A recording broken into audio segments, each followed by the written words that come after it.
Hi everyone. The other day I sent a message asking if you had any special requests for read alouds, and Noble asked for the one with the leprechaun, so I'm hoping that Jamie O'Rourke and the Big Potato is the one that he had in mind. This is an Irish folk tale, and this version is being told by Tommy DePaula. It's published by Scholastic Books.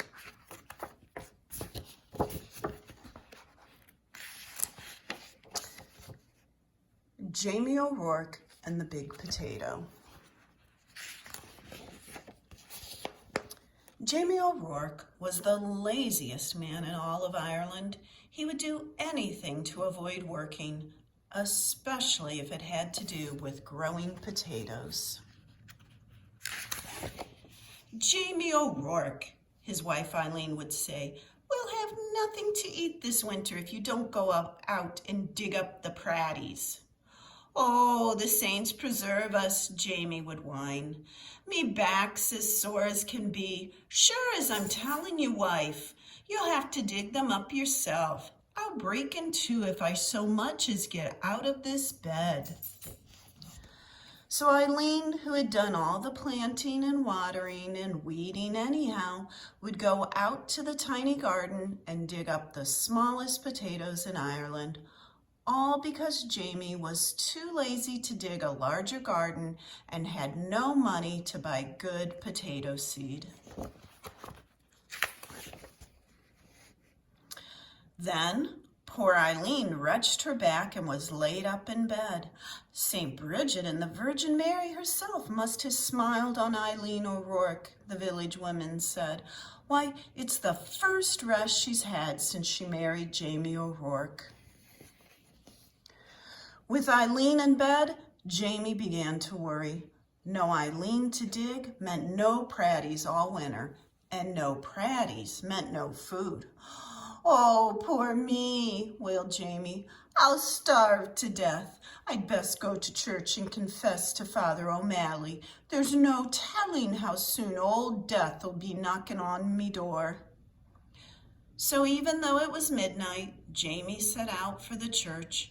He was about halfway down the hill when he heard singing and a tap, tap, tapping sound. "Sure, and I wouldn't be knowing," Jamie whispered, "but I swear it's a leprechaun." And sure enough, sitting in the circle of the ferns in the moonlight was a leprechaun, singing and hammering tiny nails into the heels of fairy boots he was making. Jamie knew just what to do.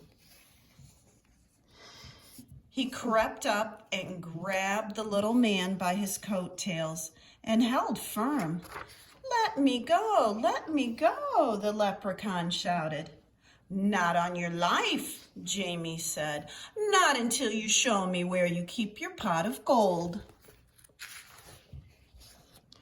Now everyone in Ireland knows that leprechauns make boots and dancing shoes for the fairies, who pay for them with gold. And everyone knows that if you catch a leprechaun, he'll pay for his freedom with his pot of gold.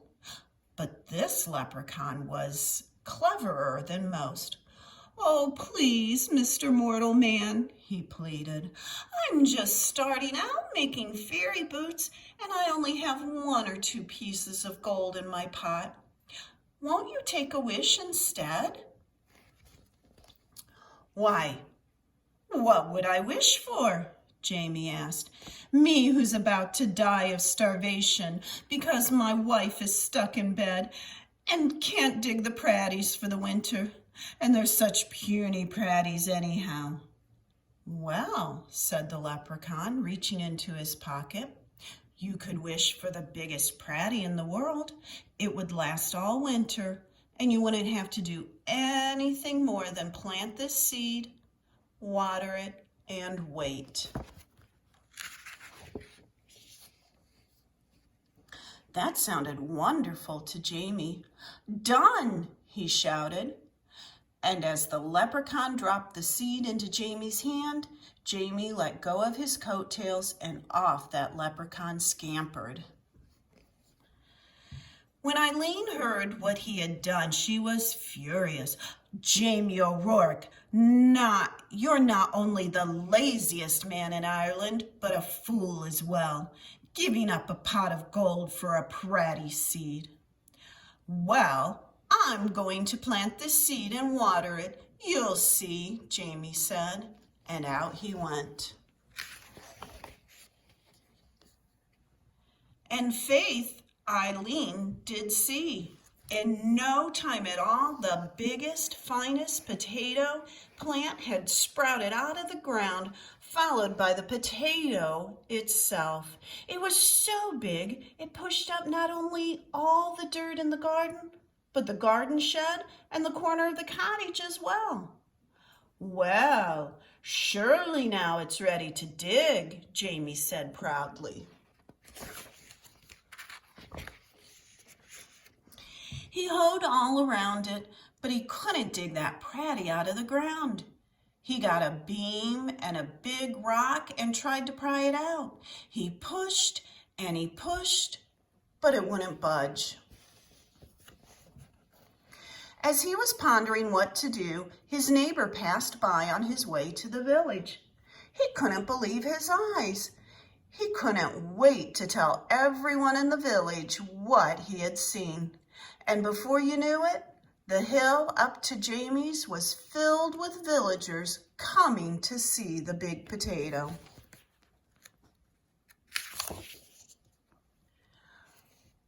Where did it come from, they asked. Jamie told them about the lucky night he had caught the leprechaun and how smart he had been. Why, anyone could have gotten a pot of gold, he bragged, but the biggest pratty in the world, well, that took some doing. However did you outsmart a leprechaun, they all asked at once. Jamie hesitated and scratched his head. We'll help you dig up your pratty, Jamie, if you tell us how you did it.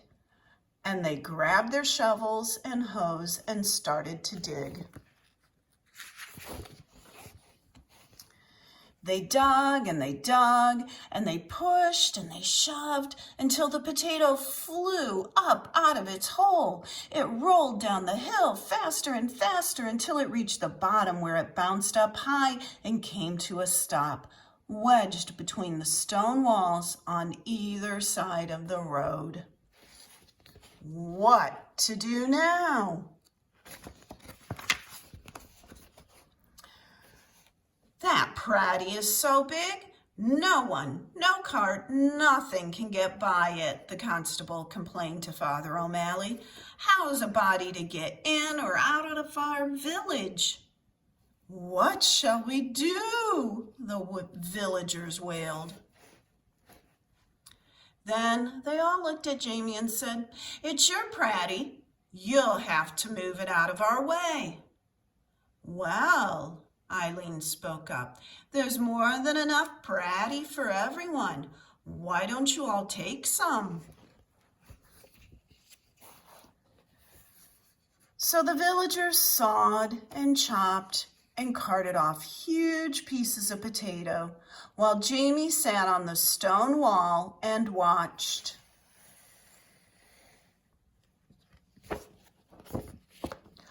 All winter long, everyone had potato to eat and eat and eat, until no one wanted to see or hear of potato again. In the spring, Jamie said, I saved a potato eye for a seed, and it's about time to plant it. Oh, no, the villagers all cried. If you promise not to plant it, Jamie, we'll promise before St. Patrick and all the saints to see that you and Eileen always have plenty to cook and eat. We don't want another giant pratty around here. Jamie smiled and agreed. What a perfect life for a lazy man. And so you see, darling Eileen, Jamie told her, I wasn't such a fool with that leprechaun after all. And Eileen had to admit that Jamie O'Rourke was right.